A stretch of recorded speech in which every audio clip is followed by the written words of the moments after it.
Gênesis capítulo 26, a partir do versículo 1. Esse é um tema importante, né? Como dizem, epígrafe. Aí os pregadores dizem epígrafe, e eu no início da minha fé eu digo, o que é epígrafe? Epígrafe nada mais é do que essas letras em negrito, que é o tema do texto, não é? Eu estava conversando com um pastor essa semana, eu disse, tem gente que pega as coisas fácil e complica, começa a falar palavras difíceis para que ninguém compreendam, e eu disse, essas pessoas não são sábias. Para mim o sábio é o que pega o difícil e torna fácil, compreensível. Então, às vezes, a epígrafe, que epígrafe? O tema, irmão, que está aí, esse tema aí, né? E diz, Isaque na terra dos filisteus. O verso 1 diz assim, sobreveio fome à terra, além da primeira a vida nos dias de Abraão, e foi Isaque a Gerar, avistar-se com Abimeleque, rei dos filisteus. Primeira coisa que a gente vai observar aqui, é que o autor está dizendo que sobreveio a fome, ou seja, já havia uma fome antes da primeira, né? Uma primeira fome. Que fome foi essa? Foi a fome quando Abraão estava no seu período de experiência com Deus, e Deus tratando Abraão.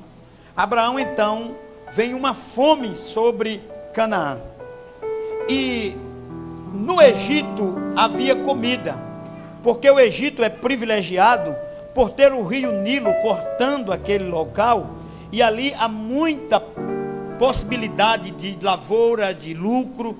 Então Abraão desceu para o Egito, e lá no Egito foi um preço muito alto que Abraão pagou. Primeiro, ele mentiu. Ele disse que Sara, que ainda era Sarai, era sua irmã. Por que ele mentiu?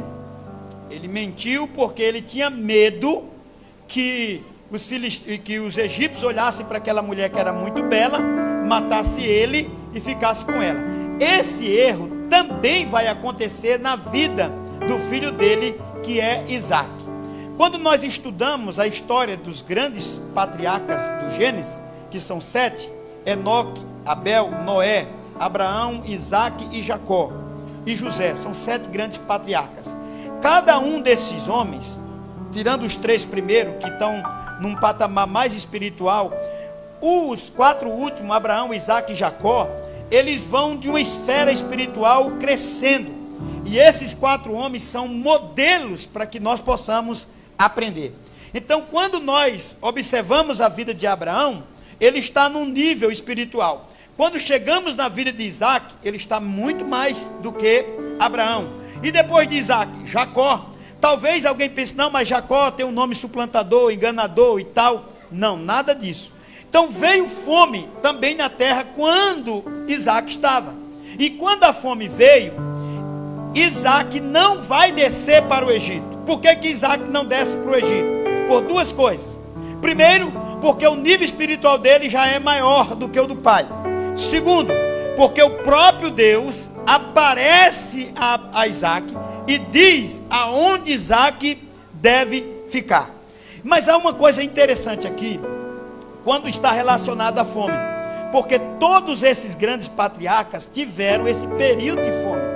Abraão teve um momento de fome, Isaque teve um momento de fome, Jacó teve um momento de escassez, José é marcado pela fome no Egito, que os irmãos vão para lá. E a fome, quando vem, é um teste de Deus para ver o quanto nós estamos crendo, confiando ou não. Às vezes a gente pensa que não, mas a fome é uma prova, exatamente como aconteceu nos dias dos juízes, em que houve fome em Belém, né? A palavra Belém significa casa do pão, e agora havia fome em Belém. E o que foi que aconteceu? O texto diz que Abimeleque pegou sua família e foi para as terras de Moabe. Ou seja, aquela fome é uma prova que Deus está nos testando para ver o quanto confiamos em Deus.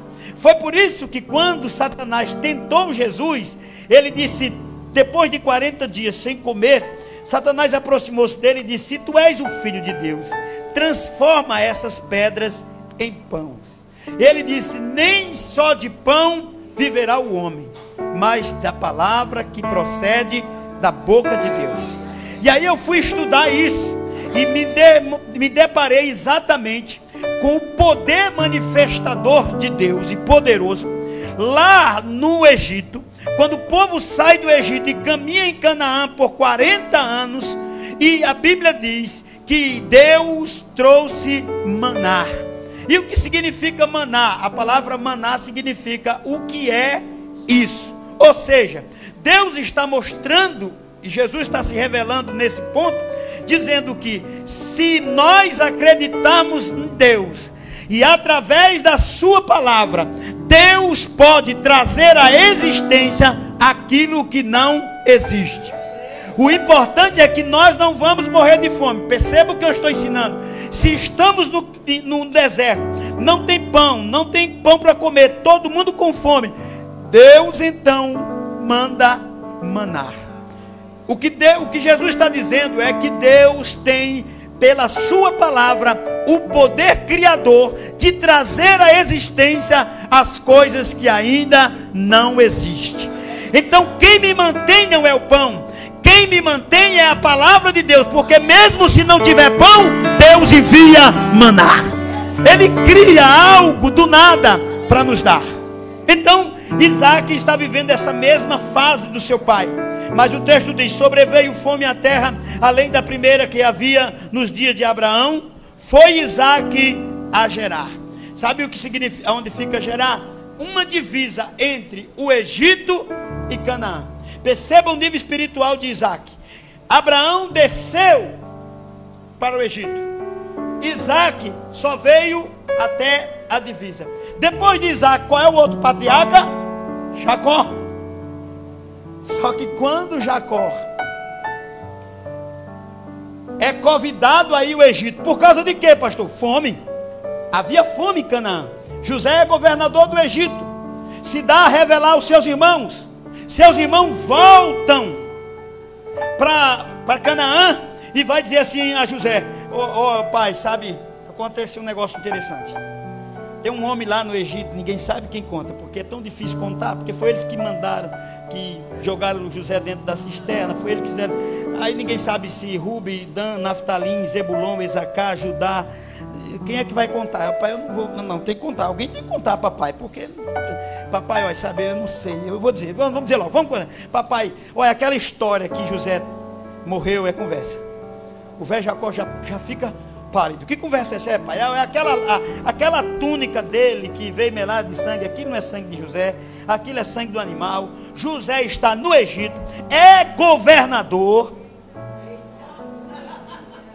e mandou buscar o Senhor para o Egito. A Bíblia diz que Jacó chorava todos os dias a morte de José. Quando os irmãos de José chegaram e disseram: papai, que era Jacó, José está no Egito e ele mandou buscar o Senhor. Ele foi? Jacó disse: não vou não. Olha o nível espiritual. Abraão desce para o Egito, Isaac vai até Gerar, e Jacó disse: não vou. Aí foi que Deus apareceu em sonho a Jacó e disse: Jacó, desça ao Egito, porque é eu que estou mandando. Jacó disse: então se eu mando, eu vou, porque manda quem pode e obedece quem tem juízo. Então ele desce, mas só desce por uma intervenção divina. Vá, uma ordem. É eu que quero que você desça. Aleluia. Olha o nível espiritual de Jacó. Vai crescendo maior. É bem maior do que o de Isaac. Mas vamos para Isaac. E aí, observe o que diz no verso 2. Apareceu-lhe o Senhor e disse: não desças ao Egito. Olha como Deus é detalhista. Não desça ao Egito. Fica na terra que eu te disser. A primeira coisa que eu quero que você observe é a palavra fica.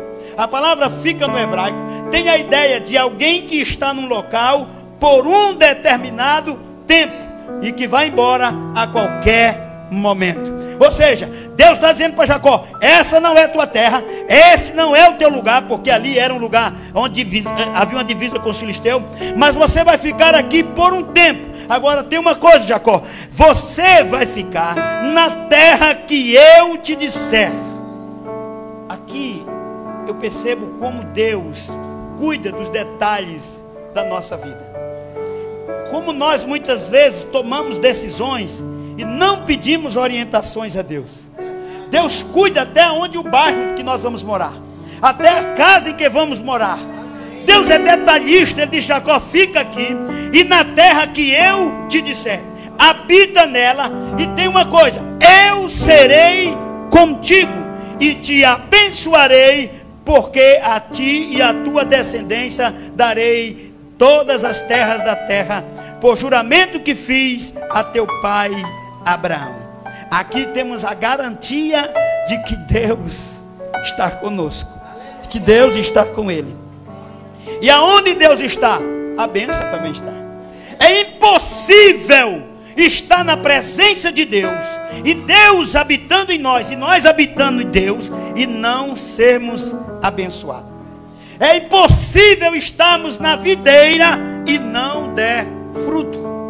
É impossível estar conectado na videira, recebendo seiva que vem do tronco que é Jesus, se não dermos fruto. E aí ele faz no 4: multiplicarei a tua descendência como as estrelas do céu, e lhe darei toda esta terra. Na tua descendência serão abençoadas todas as nações da terra. E aí eu queria que você fosse para o verso 7, para a gente ganhar tempo. Porque o texto diz: perguntou-lhe os homens daquele lugar a respeito da sua mulher, e disse: é minha irmã. Isaac comete o mesmo erro do pai. E aqui eu queria chamar a sua atenção também, para aprender um rico detalhe aqui. Sabe por que Jacó disse que sua esposa era sua irmã, Isaac? Porque ele ainda não havia uma plena confiança em Deus. Por que você diz isso, pastor? Quando você lê a história do casamento de Isaac com Rebeca, é uma das coisas mais lindas do mundo. Porque primeiro, tem o juramento de Abraão e Eliezer. Ali é um pacto que eles fazem. Segundo, Eliezer sai à procura dessa mulher. E há duas coisas interessantes. Primeira, Abraão diz: o menino não vai. Que tipo de casamento é esse? Que namoro é esse? Que o cara quer casar, quer namorar e ele não vai. Abraão disse: o menino fica aqui, você vai e traz ela para cá. Quando Eliezer sai, ele disse: Senhor, casamento debaixo de oração, abençoe minha caminhada. E se o Senhor for comigo, mostre-me essa mulher, e me dê um sinal que é a mulher certa, para eu não trazer a errada. E ele chega à beira de um poço e diz assim: Senhor, eu vou ficar aqui. Eu estou com um bocado de camelo, e cada um camelo no mínimo bebe quase 200 litros de água. Se descer uma mulher e me der pelo menos água a mim de beber, já é um sinal. Se ela der os camelos, é 2 sinais. Eu vou esperar. De repente a moça desce com um cântaro, e ele pede, ela disse: eu vou dar água a você, e também vou deitar água sobre os seus animais. E ele diz: grande é o Senhor, gracioso em minha vida. E aí o que acontece é mais lindo ainda, porque ele pergunta: ô moça, de onde você é? Ela disse: eu sou da turma da casa de Betuel.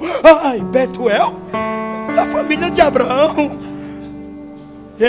Ela disse: meu filho, suba, venha descansar, e vamos dar não só água a seus camelos, vamos dar comida. E ele vai para a casa daquela menina, e lá ele faz a proposta. É tanta coisa linda. Aí depois dele falar de tudo que Abraão fez, e Isaac e tal, todo mundo, ele quer que a menina venha. Aí a família diz assim: pronto, está tudo bem, mas tem uma coisa, tem que ela decidir. se ela quer ir ou se ela não quer ir. Ela é livre para decidir. Ela então disse: não, eu já estou dentro, vamos embora, não vou perder uma benção dessa. Deus me livra, há tanto tempo orando, vou embora. E aí, onde eu quero chegar com isso? Eu quero chegar aqui mostrando que o Deus que trilhou todo o caminho para que esse casamento acontecesse, Ele não seria o Deus de poupar a vida de Isaac e da sua esposa? O que Isaac faz demonstra uma falta de confiança plena em Deus, porque o Deus que trouxe a Rebeca para ele não vai falhar cuidando da Rebeca dele. E esse aqui é o grande problema, irmãos. As pessoas confiam pouco em Deus, e por não confiar plenamente em Deus, acha que vai resolver com algumas ações. Ele não confia plenamente em Deus, porque ele diz: não, ela é minha irmã, com medo daqueles homens fazer alguma coisa com ele e tomar conta daquela mulher. Mas o texto diz que o rei Abimeleque é um título, como Faraó, ele olhou e viu que ele acariciava a menina, e ele foi então lá onde estava Isaac, só quero falar Jacó, e disse: Isaac, por que você mentiu? Nós poderíamos ter atraído para nós muitas maldições tocando na sua mulher. Olha a ideia de Abimeleque. Ele sabia que se tocasse naquela menina, a maldição viria sobre o seu povo, não só sobre ele. E ele então dá uma ordem: ninguém toca em Isaac, ninguém toca em Rebeca, e ninguém faz nada com ele, porque se alguém tocar neles, são sentenciados à morte. Aí o que eu acho lindo é o que está no verso 12. Vá para lá que para a gente falar algumas coisas aqui interessantes. Semeou Isaac naquela terra, no mesmo ano recolheu 100 por 1. Que coisa interessante. Eles estão em seca, em crise, mas o texto diz que Isaac semeou. Por que Isaac semeou? Porque Isaac tinha fé. A Bíblia diz que quem semeia com fé não olha para o tempo, porque quem olha para o tempo não pode semear, porque o tempo não são bons para plantar. Mas mesmo assim, Isaac semeou. E o que eu acho interessante é que o texto diz: e no mesmo ano, imediato, a bênção chega rápido, e Isaac recolheu 100 por 1. E o segredo está em quê? Porque Isaac é inteligente? Não. Olha o segredo onde está: porque o Senhor o abençoava. Irmãos, Deus, quando quer abençoar, não há quem possa impedir. Pode estar faltando água, pode estar na escassez, pode estar na fome, mas aquele que planta confiando em Deus, Deus então faz ele colher no mesmo ano, e ele colhe 100 por 1. Qual é o segredo? O segredo é porque o Senhor o abençoou. Quando Faraó conhece os irmãos de José, a Bíblia diz que a cada um dos irmãos de José ele deu uma roupa festiva. Mas quando ele foi dar a Benjamim, ele deu 5 roupas festivas, ele deu ouro e ele deu prata. Quando eu li esse texto, eu fui impactado e entendi que quando Deus quer abençoar alguém, não tem no mundo quem empate. Porque Dan, Naftalim, Zebulon, Esacar, Judá, nenhum era melhor do que Benjamim, nem Benjamim melhor do que ele. Mas Faraó se agraciou-se dele e o abençoou mais. Nós não temos culpa quando Deus quer nos abençoar. Nós não temos culpa quando a bênção de Deus chega sobre nós. Perceba a vida de José. O texto diz que Jacó fez uma túnica para José. Olha os detalhes. Primeira coisa, Jacó não comprou. Porque quando você compra, você está comprando em uma medida só. Ou MG, GG, seja como for. Mas quando você faz, você está fazendo sobre medida. Então significa dizer, perceba que o texto diz que depois que José passou a andar com essa túnica, os irmãos de José já não olhavam mais para ele pacificamente. Que culpa tinha o jovem José? Nenhuma. De maneira de tal forma que eles então tentaram tirar a vida e tomaram de José a túnica. Se você ler o texto, nenhum dos irmãos de José puderam vestir aquela túnica. Por quê, pastor? Porque aquela túnica é de José. Ela não dá em Dan, ela não dá em Naftali, ela não dá em Zebulon, ela não dá em Isacar, ela não dá em Judá, ela não dá em nenhum dos seus irmãos, porque ela foi feita específica para José. O que eu quero dizer com isso é que cada um de nós temos uma túnica que Deus fez, e ninguém pode tirar de nós, porque Deus é Senhor da nossa vida, e Ele é quem quer nos abençoar. Isaac plantou em tempo de crise, e no mesmo ano Isaac lucrou, colheu, a cada um grão veio 100. Significa dizer que Jacó ficou rico, Isaac ficou rico 100 vezes mais. O problema vem agora. Enriqueceu-se no verso 11. Enriqueceu-se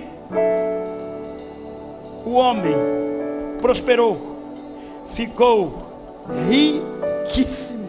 Não é rico só não, irmão, é riquíssimo. Possuía ovelhas, bois, grande número de servos, de maneira que os filisteus lhe tinham inveja. Como é que esse cara consegue ter tanta coisa? Como é que esse rapaz consegue ter tanta prosperidade num tempo de crise? O segredo é que Deus o abençoou.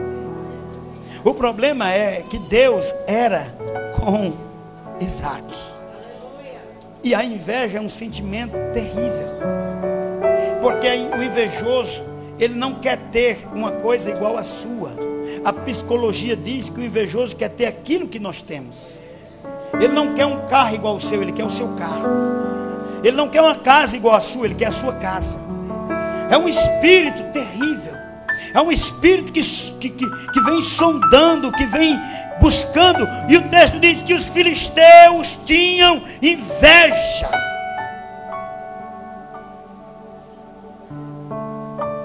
E o invejoso, ele quebra as coisas suas. O invejoso fala mal de você. O invejoso te desclassifica. O invejoso põe você para trás. Ele faz tudo para lhe atrapalhar. Olha o que está no verso 15. E por isso lhe entulharam todos os poços. Não abriram exceção. Entulharam todos os poços. Todos os poços que os seus servos do seu pai havia cavado nos dias de Abraão, enchendo-os de terra. Deixa eu dizer algumas coisas aqui. Primeiro, no verso 14, ele diz assim: já Isaac possuía. Essa palavra é linda, porque Isaac possuía muitos bens, mas não deixou ser possuído por nenhum deles. Porque é perigoso quando nós nos deixamos a ser possuído pelos bens, porque nós vivemos uma inversão de valores. Hoje em dia usa as pessoas e ama as coisas, os objetos. Então o texto diz que Isaac possuía, e não as coisas possuía Isaac.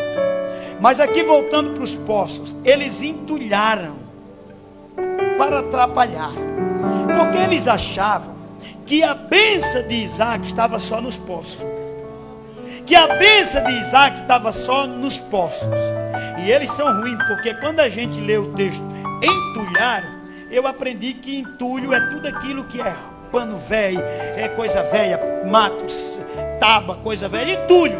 Mas esse entulho aqui foi pesado, porque o texto diz que eles entulharam com terra, socaram, bateram e disseram: aqui esse cabra não vai prosperar mais.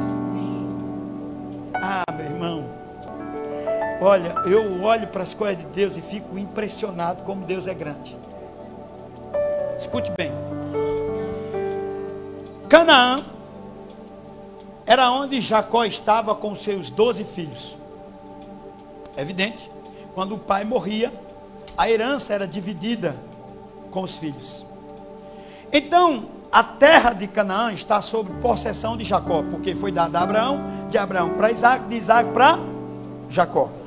E os irmãos de Jacó estão ali dividindo-se, porque eles estão preocupados com o José, porque José tem 2 sonhos, e José não tem culpa de sonhar, que é Deus que dá os sonhos, e o Deus que dá o sonho é o Deus que realiza sonho. Então, e aí eles pensaram: esse cara vai governar a gente, esse cara vai dominar a gente, esse cara está dizendo que vai dominar tudo aqui.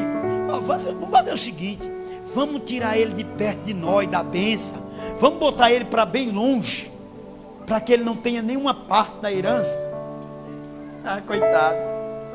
Quando a gente lê assim, a gente diz assim: meu Deus, coitadinho de José, olha para aí, tiraram ele de dentro da terra, tiraram ele de dentro da casa, tiraram ele de perto da família, jogaram ele para longe. Sabe o que era que estava acontecendo, irmão? Deus tinha um plano na vida de José no Egito. E enquanto os irmãos de José pensavam que estava tirando José do lugar da bênção, pelo contrário, ele estava empurrando José para o lugar da bênção. Porque Deus tem suas maneiras de trabalhar e a gente não pode entender. Eles pensavam: tira essa prova para lá, tira essa luta, manda isso para o Egito, lá distante. E Deus está dizendo: é aqui que eu quero ele, vem. Manda para cá, que é aqui que ele vai ser governador, é aqui que ele vai governar, aqui que ele vai manter vocês, é aqui que ele vai sustentar vocês, é aqui que ele vai ser bênção na vida de vocês, e é aqui que vocês vão prostrar-se diante deles e vão temer a morte, mas ele não vai tocar em vocês, porque ele sabe a quem ele serve.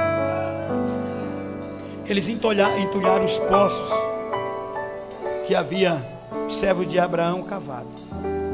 Aí, a tal maneira que Abimeleque, no verso 15, chama Isaac e diz: aparta-te de nós, porque já estás muito mais poderoso do que nós.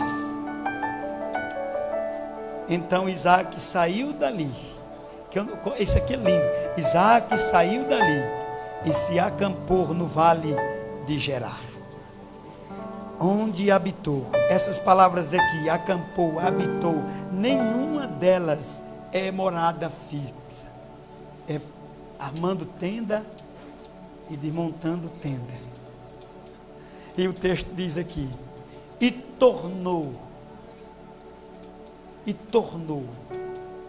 Isaac a abrir os poços que se cavaram nos dias do seu pai. Irmão, Isaac tinha tudo para entrar na depressão. Isaac tinha tudo para desistir de tudo e de todos. Entulharam os poços, tiveram inveja dele, chamaram ele, disseram: saia daqui, não dá para você ficar aqui, você é muito rico. O texto diz que Isaac saiu dali e habitou no vale de Gerar, e ali Isaac voltou Isaac a abrir poços. Isaac não desiste, porque ele sabe em quem ele crê. E por causa desses poços que Isaac vai abrir, vai ter muita briga, muita luta, muita contenda. Os 2 primeiros poços, Reobote, esses Ezeque, Sitna, confusão, contenda. Isaac deixa os poços e vai abrir outros, até o momento em que Isaac cava um poço e ele dá água. No verso 22 eu concluo dizendo, o texto diz: partindo dali, cavou ainda outro poço, e como por esse não contenderam. Irmão, aonde tem briga não tem bênção de Deus. Onde tem luta não tem bênção de Deus.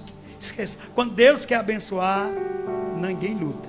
A Bíblia diz que Deus enriquece e não aumenta as dores. E diz o texto, partindo dali, cavou no outro poço, e como por esse não contenderam, chamou de Reobote. E diz, sabe o que significa Reobote? Lugar amplo, amplitude. E diz, porque agora nos deu lugar o Senhor, e prosperaremos na terra. Dali, agora sim, palavra diferente. Enquanto nas outras palavras era ficou, morou, passou, aqui o texto diz no verso 23, dali habitou, dali subiu para Berseba, e nessa mesma noite lhe apareceu o Senhor e disse, eu sou o Senhor teu Deus, de Abraão teu pai, não temas, porque eu sou contigo, abençoar-te-ei, multiplicarei a tua descendência, por amor de Abraão meu servo. Então levantou ali um altar. Nenhum daqueles outros lugares Isaac havia feito um altar. Levantou ali um altar, e tendo invocado o nome do Senhor, armou a sua tenda, fixou morada, e os seus servos e Isaac abriram poço.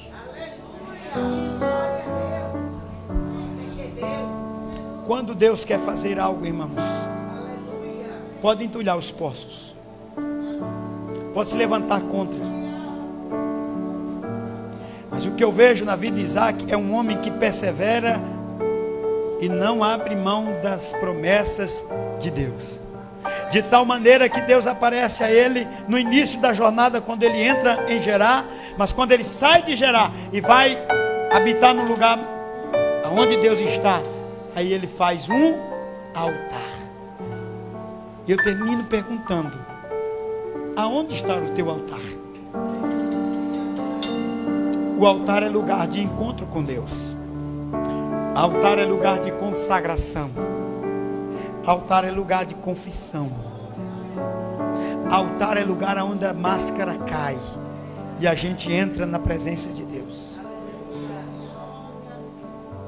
Esses três homens, Abraão, Isaac e Jacó, todos três têm suas vidas marcadas por altares.